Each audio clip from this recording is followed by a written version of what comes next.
Hello students. मैं अपने YouTube channel की सीरीज में एक नए सब्जेक्ट की सीरीज शुरू कर रहा हूँ जिसका टाइटल है ग्रुप थ्योरी, जो कि बहुत सारे स्टूडेंट्स के लिए यूजफुल है। For example BSc honours mathematics, physical science, BA programme and others. हम इस सीरीज को जोसेफ गैलियन के 8th एडिशन से लेके चलेंगे। ओके, आज हम शुरू कर रहे हैं चैप्टर 2 और बेसिक डेफिनेशन से शुरू करते हैं। What is binary operation? Binary operation आपने ऑलरेडी वैसे 12th स्टैंडर्ड में पढ़ा हुआ है, ठीक है, बट उसको हम रिवाइज करते हुए चलते हैं कि what is binary operation. Suppose A is a non empty set and if A star B belonging to A for all A comma B belonging to A, then star is called binary operation. Star भी एक type का function ही होता है, ठीक है। Usually आप उसको F कहते हैं, नो इशू, बट ज्यादातर हम उसको स्टार से डिनोट करते हैं। कंडीशन क्या होती है कि F जो है वो A क्रॉस A डोमेन का फंक्शन होता है, whose output again comes in A। तो उसको हम क्या कहते हैं? Binary operation. जैसे अगर आप इसमें से दो एलिमेंट पिक करेंगे तो ऐसे लिखेंगे और फिर कुछ ना कुछ आउटपुट आएगा। If this output comes in A for every AB belonging to this one, then star is called binary operation, जिसको आप ऐसे भी लिख सकते हैं, a function star from A cross A to A is called binary operation on A. So binary operation is totally a function, nothing else. Okay, so इस definition को continue करते हुए what is group, हम group पढ़ते हैं कि group क्या होता है। So let G be a non-empty set with a binary operation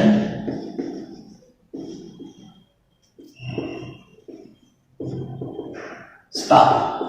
Okay, we say G under the operation star form a group if it satisfy the following conditions। तो कौन कौन सी कंडीशन है? there are 4 condition actually। Number 1, ये जो मैंने यहाँ लिखा है ना बाइनरी ऑपरेशन, ये भी एक कंडीशन ही है। तो फिलहाल मैं इसको यहाँ पर मर्ज करके चलता हूँ ताकि आपको पढ़ते टाइम, क्वेश्चंस करते टाइम प्रॉब्लम ना हो। अदरवाइज आप बुक में देखेंगे तो बाइनरी ऑपरेशन अगर यहाँ लिख दिया तो 3 ही प्रॉपर्टी नीचे देखने को मिलती है। Okay, so if A star B belonging to G for all A comma B belonging to G, this property is obviously it is a binary operation property, आप देख सकते हैं यहाँ पर, बट यहाँ पर हम इसको क्या कह रहे हैं? Closure law. Closure law means closed under the operation. Closed under the operation का मतलब क्या है कि if you pick any 2 element from the set then the operation value is also in the same set। okay, next है A star B star C is equal to A star B star C and it is true for all ABC belonging to G। this property is called associative law। ठीक है, तो associative law अब depend करता है कि operation क्या है। Suppose मैं स्टार को प्लस चूज कर दूं, सपोज मैं स्टार को प्लस चूज कर दूं और रियल नंबर्स में डील कर रहे हैं, so A plus B within bracket plus C is equal to this. But if I choose minus, अगर मैं यहां दोनों जगह माइनस लगा दूं, यहां भी माइनस लगा दूं, तो आप कोई भी एग्जांपल लेके देख सकते हैं कि मोस्ट ऑफ द केसेस में फेल ही हो जाएगा। ठीक है, तो अगर जो ऑपरेशन इस प्रॉपर्टी को सेटिस्फाई करता है उसे हम कहते हैं कि satisfying associative law. Third, existence of identity.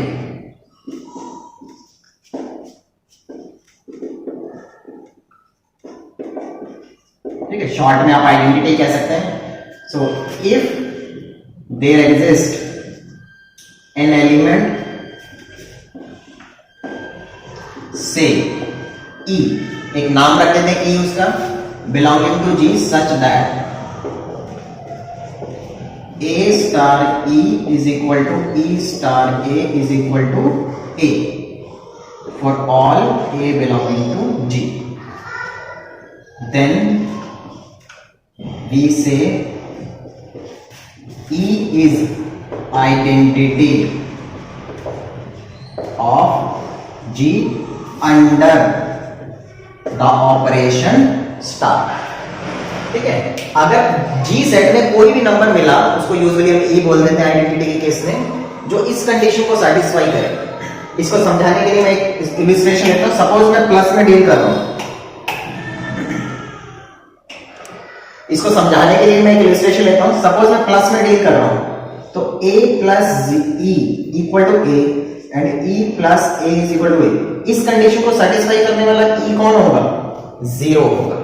तो हम क्या कह सकते हैं कि एडिशन में जो आइडेंटिटी होती है वो 0 होती है। डिपेंडिंग के 0 आपके सेट में होना चाहिए, ध्यान रखें, करेक्ट। अगर सपोज आप नेचुरल नंबर में डील कर रहे हैं तो आप कह सकते हैं कि नेचुरल नंबर में आइडेंटिटी एग्जिस्ट नहीं करती एडिशन के ऑपरेशन।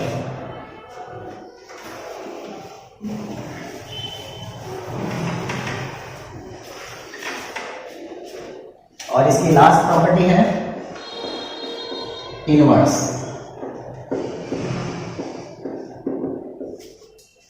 फॉर ईच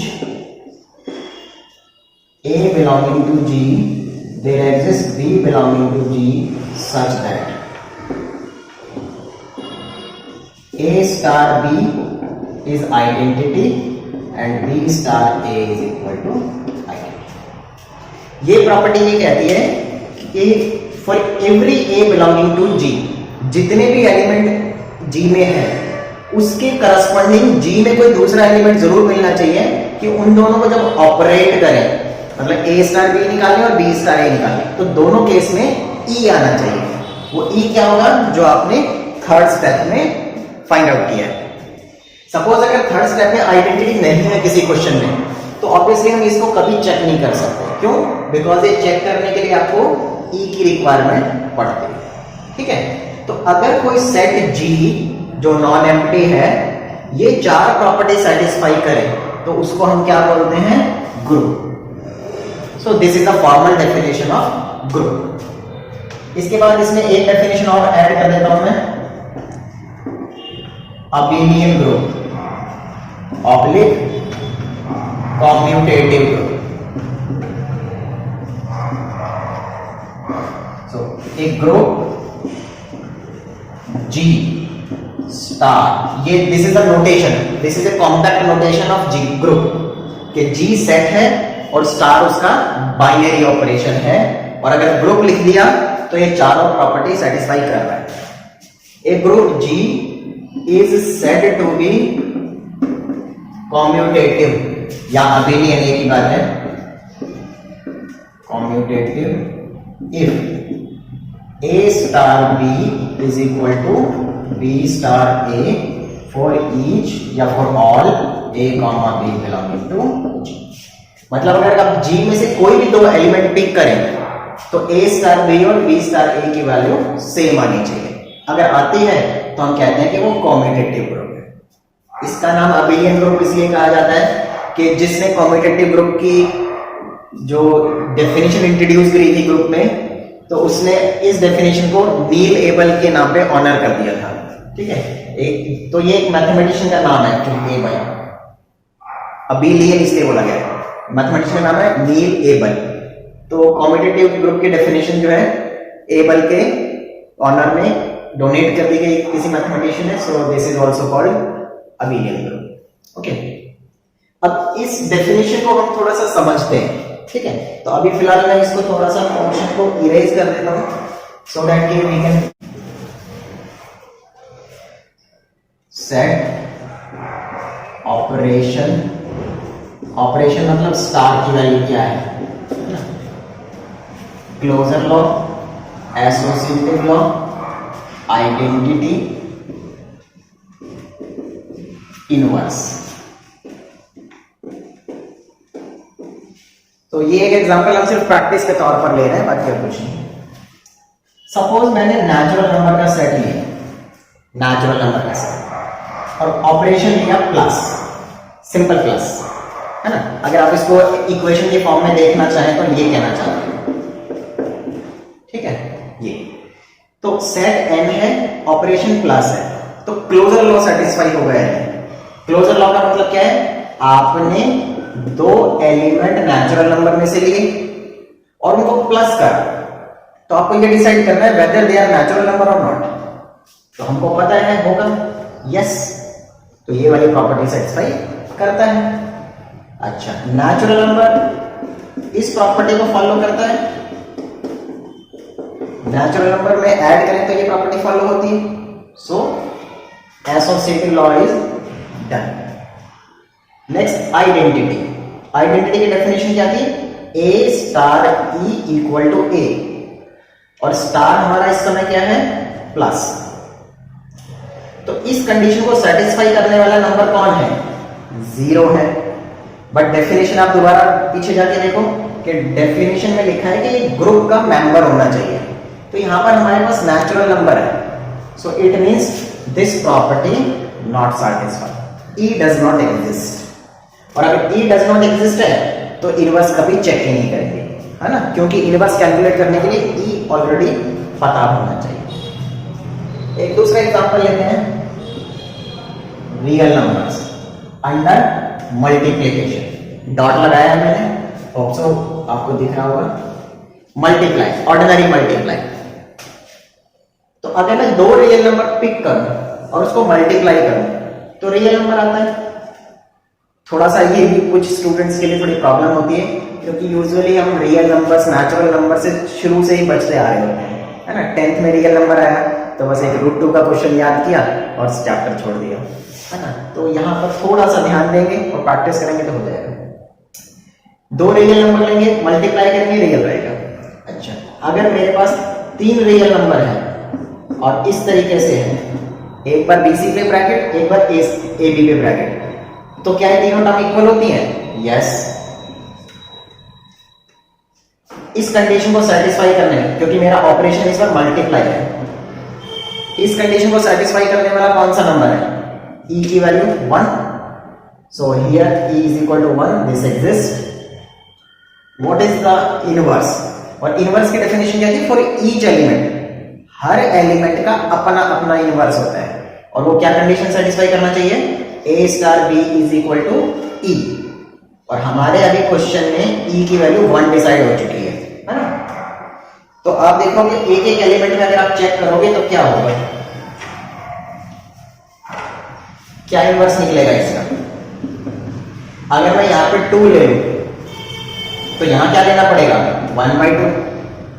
3 ले लूं तो 1/3, प्रोडक्ट करके 1 लाना है। -5 ले लूं तो -1/5। ये सब रियल नंबर होते हैं, कोई इशू नहीं है। बट थिंक कि अगर मैं 0 ले लूं, because 0 is also a real number, if I pick 0 then I cannot choose any number so that product is 1, so it is impossible. So inverse of 0 does not exist. So inverse of 0 does not exist. बाकी सबका inverse exist करेगा इसमें. So this is the only exception in real number under multiplication whose inverse does not exist. ठीक है, next example लेते हैं, z integers under addition. Under addition, तो अगर मैं दो इंटीजर्स लेके प्लस करूं तो इंटीजर्स आएगा। बच्चों लोग अगर इंटीजर्स कोई भूल चुका है तो 0 +-1 +-2 एंड सो ऑन, करेक्ट। कुछ लोग i से भी लिखते हैं इंटीजर को। if we choose 3 integers and check associative law under addition, मतलब ये a plus b plus c, a plus b plus c, this one, so they are equal, satisfy। Plus के केस में identity कौन सी होती है, 0 की। Plus में understood है 0 होगी, सेट कुछ भी हो, बट आपको ध्यान क्या रखना होगा कि 0 मेरे सेट में अवेलेबल है नहीं, तो है, ठीक है। e इज इक्वल टू 0 है इस केस में। इनवर्स क्या होगा, इनवर्स इस पर एडिशन के रिस्पेक्ट में होगा। देखो a plus b is equal to identity, तो b की वैल्यू क्या होगी -a। सो नेगेटिव, चलो इसको अभी कैलकुलेटर सॉल्यूशन लिखेंगे प्रॉपर थ्योरम, तब क्वेश्चन करेंगे। तो अभी हम कहते हैं कि इनवर्स एग्जिस्ट करता है, ठीक है। या फिर अगर किसी को जानना ही है अभी, तो इनवर्स कैसा होगा इसका, जो नंबर आप पिक करोगे उसका नेगेटिव आपका इनवर्स होगा। और क्योंकि आप इंटीजर में डील कर रहे हो तो हर नंबर का नेगेटिव आपके पास अवेलेबल होगा। अगर आपने 2 पुट किया है, 2 लिया है तो -2 होगा, -2 लिया है तो 2 होगा, ठीक है। अगर यही क्वेश्चन मैं प्रोडक्ट में ले लूं, set of integers under multiplication ले लूं तो क्या होगा, ठीक है।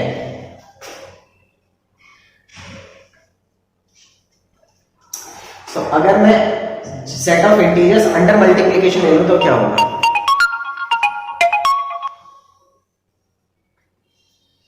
तो अंडर मल्टीप्लीकेशन ले लेंगे तो क्या होगा, क्लोजर लो, 2 इंटीजर्स लो, प्रोडक्ट करो, इंटीजर आएगा।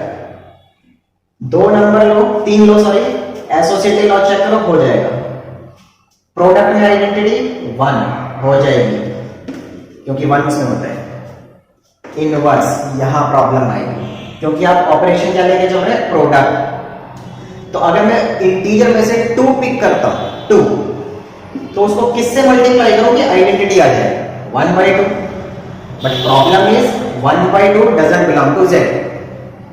अब वापस जाके डेफिनेशन देखिए 4th नंबर वाली इनवर्स वाली, उसमें क्या लिखा है, जो a और b है वो दोनों ही g सेट में बिलोंग करने चाहिए। तो इस सिचुएशन में ये g में बिलोंग नहीं कर रहा, so it means this property doesn't satisfy.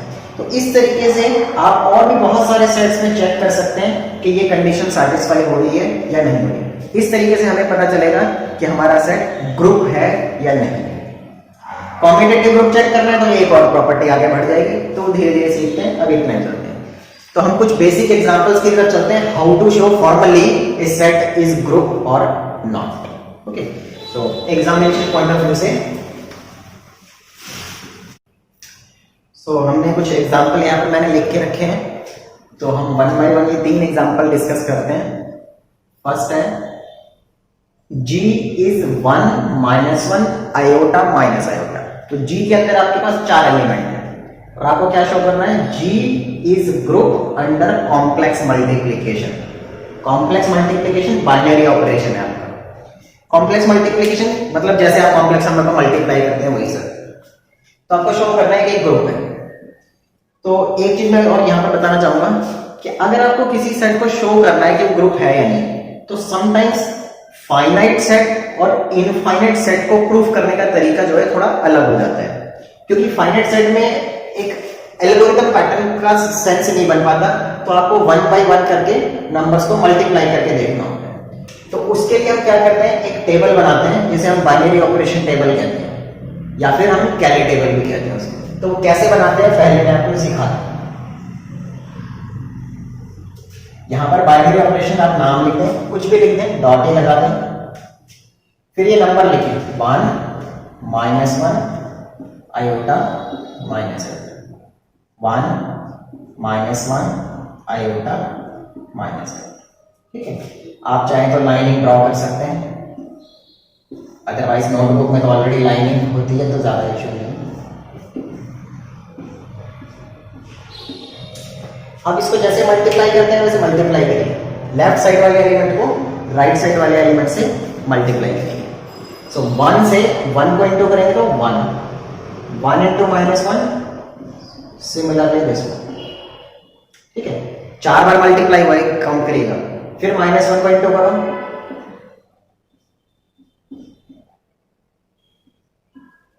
Then i को मल्टीप्लाई करिए, i स्क्वायर -1, ठीक है 1, फिर -1 minus i 1 minus.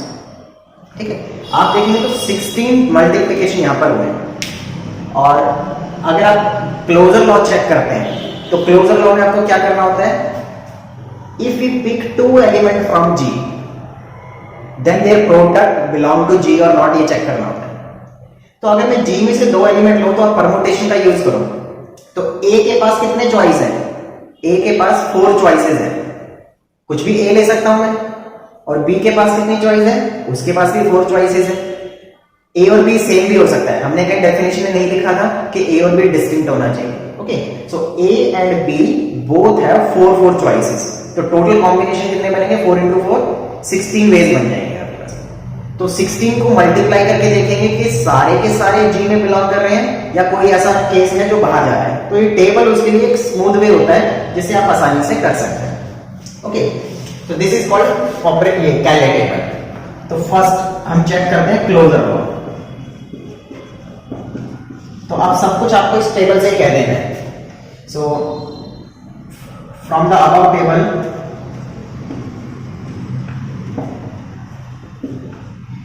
We can see A dot B belong to G for all AB belonging to G। A dot B belong to G का मतलब ये A, ये B और ये इसके आउटपुट। तो आप देखें बीच में जो 16 नंबर्स लिखे हुए हैं ये सारे G में ही है, इन्हीं 4 में से है। इसका मतलब प्रोडक्ट बिलोंग कर रहा है G के अंदर, एसोसिएटिव लॉ। ठीक है, so we know multiplication of complex numbers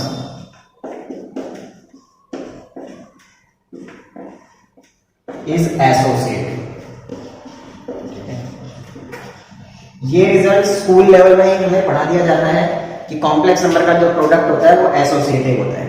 कि अगर हम 3 कॉम्प्लेक्स नंबर लें, a plus i b, c plus i d, E plus i f, और फिर एसोसिएटिव के केस में दोनों को मल्टीप्लाई करके देखें अलग अलग, कि एक बार ए बी ब्रैकेट में एक बार बी सी ब्रैकेट में, सो दोनों केसेस में वो प्रोडक्ट इक्वल आता है। ठीक है,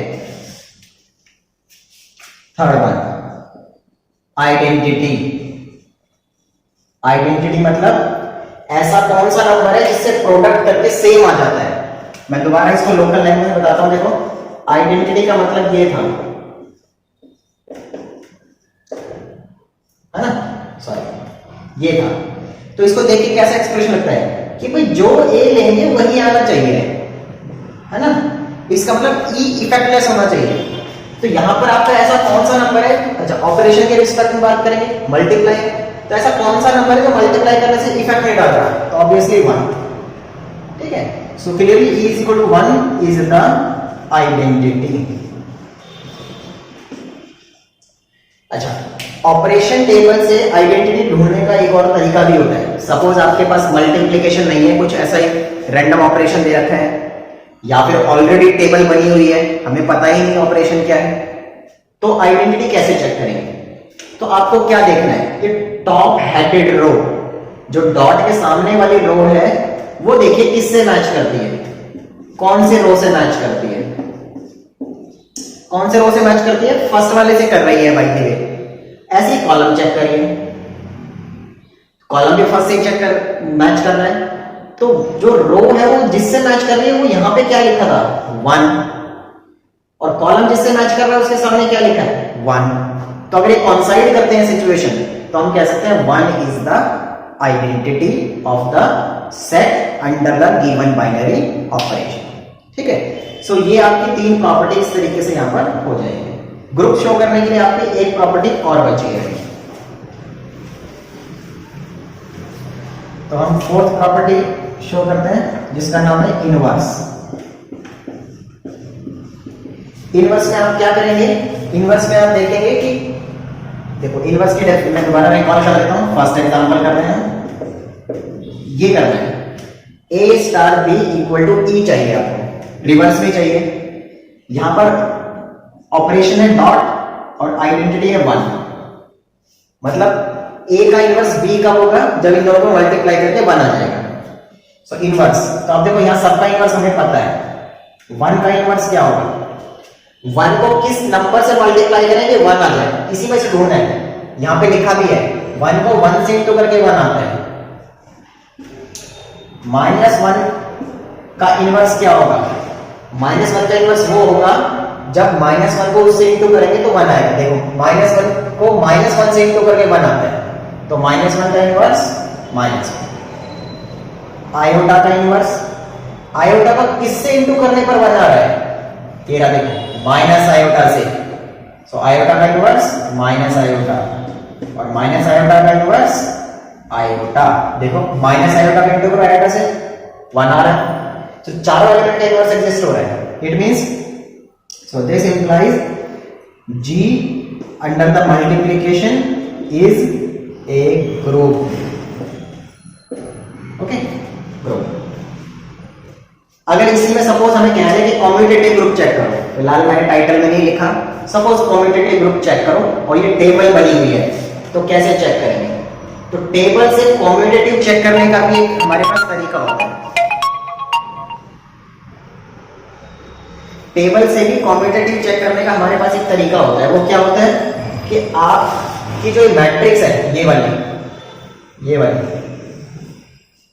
ये वाला जो पोर्शन है सर्कल के अंदर, if this is a symmetric matrix, symmetric matrix में होता है ना symmetric matrix to symmetric matrix, if this matrix is a symmetric matrix then operation is commutative. इसको दूसरी कुछ किताबों में ऐसे भी लिखा जाता है कि इस डायगोनल के दोनों तरफ सेम नंबर्स होने चाहिए। मतलब अगर हम फोल्ड करें तो सेम नंबर ओवरलैप हो। जैसे देखो इसको फोल्ड करेंगे तो -1 के ऊपर -1, आयोटा के ऊपर आयोटा एंड सो। तो कुछ लोग ऐसे भी कहते हैं, वो अपने अपना तरीका है कहने का।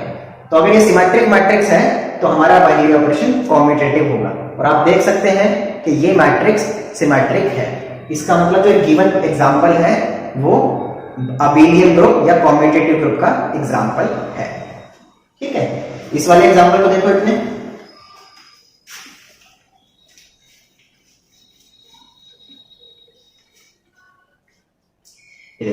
ये कहते हैं सेट ऑफ इरेशनल नंबर है टुगेदर विद 1, मतलब इरेशनल नंबर और 1 भी है आपके पास, जबकि 1 रैशनल होता है। ये उसने क्यों डाला जानबूझ के? क्योंकि कोई कहेगा कि इरेशनल नंबर में 1 नहीं होता तो आइडेंटिटी नहीं होती, तो इसलिए एक शायद ग्रुप नहीं होगा, सो इसलिए 1 डाल दिया। ऑपरेशन मल्टीप्लिकेशन है, लेकिन फिर भी अभी भी कह रहा है कि ग्रुप नहीं है। तो ध्यान दो, हम यहां क्लोजर लॉ फेल कर सकते हैं। अगर हम a को √2 ले लें, b को भी √2 ले लें, तो a डॉट b कितना आ जाएगा? 2, which is not irrational।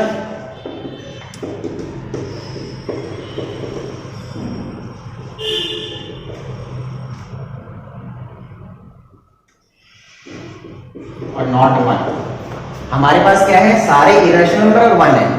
तो अगर first property closure law satisfy होना चाहती है तो कंडीशन क्या है कि अगर मैं कोई भी 2 एलिमेंट पिक करूं अपने सेट से तो a स्टार b की वैल्यू सेट में आनी चाहिए।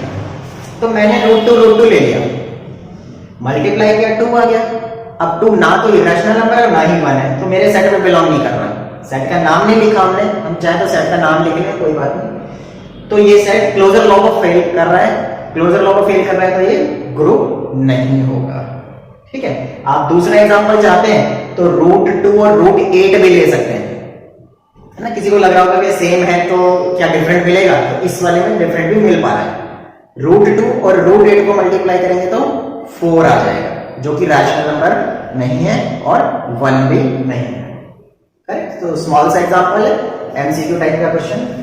थर्ड वाला, आपके पास कलेक्शन ऑफ 2x2 मैट्रिसेस है जिसमें ABCD रियल नंबर है। तो हमें प्रूफ करना है कि ये अबेलियन ग्रुप है। तो डिपेंड करता है एग्जाम में अबेलियन ग्रुप पूछेगा या ग्रुप पूछेगा। तो अबेलियन ग्रुप में बस एक 5th प्रॉपर्टी बढ़ती है, बाकी 4 प्रॉपर्टीज तो कॉमन ही रहती है। ठीक है, तो सबसे पहले हम क्लोजर लॉ से शुरू करते हैं। So first property closure law. Closure law में क्या करते हैं हम? पहले हमें 2 मैट्रिक्स चाहिए।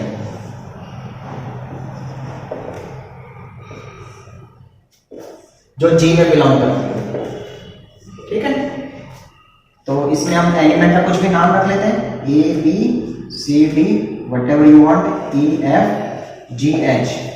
और यहाँ पे A B C D क्या होगा?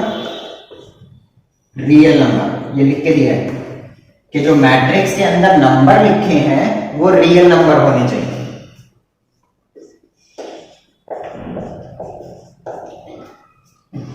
तो स्टार्टिंग है थोड़ा सा डिफिकल्ट लग सकता है, बट ट्राई टू अंडरस्टैंड। आपको चेक करना है कि ये ग्रुप है या नहीं है। तो आपके पास 4 प्रॉपर्टी है। पहली क्या है? Closure law. क्लोजर लॉ क्या होता है? क्लोजर लॉ में हम क्या करते हैं कि हम इस सेट में से 2 नंबर पिक करेंगे, लेकिन वो अननोन आर्बिट्री फॉर्म में होने चाहिए। ये नहीं कि न्यूमेरिकल मैट्रिक्स ले लिए चेक कर नो, वो तो फिर एग्जांपल हो गया। तो हमने 2 मैट्रिक्स वेरिएबल फॉर्म में ले ली, वेरिएबल का जो बिहेवियर बता रखा था वो बिहेवियर ले लिया। अब हमें चेक करना है कि अगर हम ऑपरेशन लगाएंगे तो क्या होगा। तो इसका जो ऑपरेशन है वो क्या है, यहां पर मैं भूल गया, is an abelian group under matrix addition. ठीक है, ये गिवन होगा क्वेश्चन में, ये मैं भूल गया था लिखना पहले। तो मैट्रिक्स एडिशन के रिस्पेक्ट में देखना है कि ग्रुप है क्या नहीं। तो मुझे ए और बी को प्लस करना है, तो करिए प्लस ए और बी को। ए plus e, b plus f, सी जी डी एच। ठीक है, ये प्लस करके आ गया। अब मुझे चेक करना है कि प्लस जी में बिलोंग कर रहा है क्या। तो क्या कर रहा है जी में बिलोंग? यस। उसका रीजन क्या है? कोई मैट्रिक्स जी में कब बिलोंग करेगी? 2 कंडीशन है उसमें। कौन कौन सी है 2 कंडीशन? वो 2x2 की मैट्रिक्स होनी चाहिए, पहली कंडीशन। और दूसरी कंडीशन, उसके चारों एलिमेंट रियल नंबर होने चाहिए। 2x2 की मैट्रिक्स है, क्या ये नंबर रियल है? तो answer is yes. Reason, sum of 2 real numbers is real number. ठीक है, 2 रियल नंबर को प्लस करते हैं तो रियल नंबर आता है, that's associative law. Second condition, associative law. We know matrix addition is associative.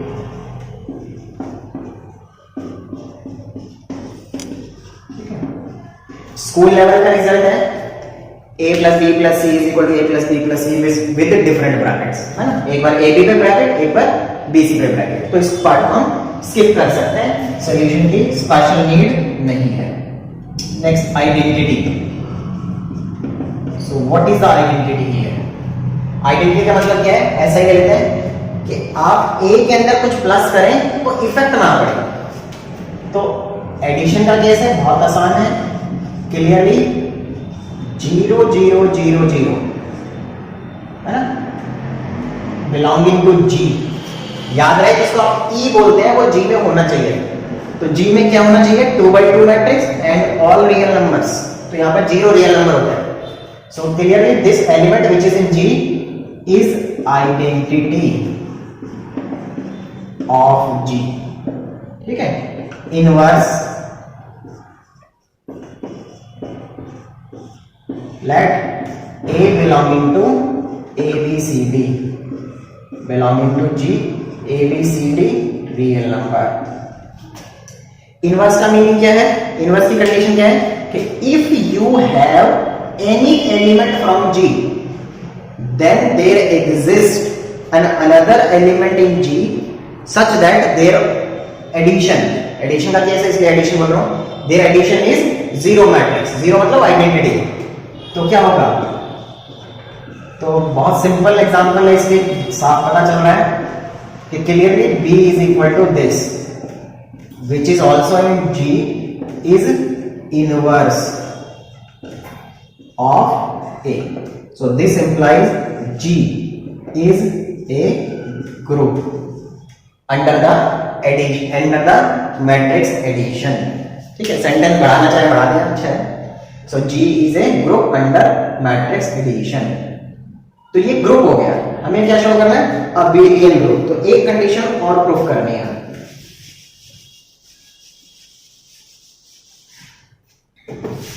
So fifth condition, let A is equal to matrix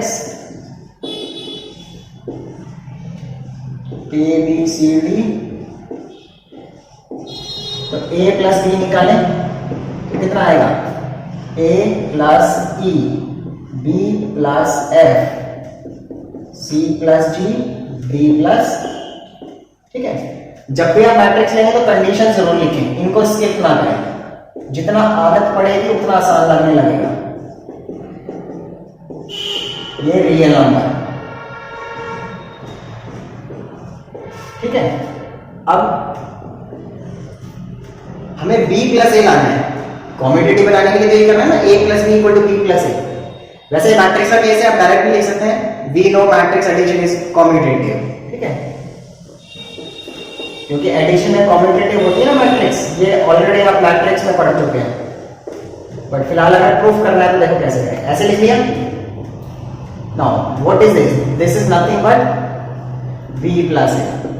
और कोई कहेगा कि क्यों आया ये, क्योंकि ये a और e रियल नंबर है, so sum of real number is associative, sorry commutative. तो रियल नंबर का जो एडिशन होता है वो कॉम्यूटेटिव होता है। रियल नंबर में आप a प्लस बी को b प्लस ए लिख सकते हो, तो ठीक है। तो इसमें ये आपका a plus B equal to b plus a, so g is an abelian group. तो ये वाला एग्जांपल आपका इस तरीके से होता है। Subscribe the channel for full syllabus on group theory and press the bell button for notification for future video. Thanks for watching.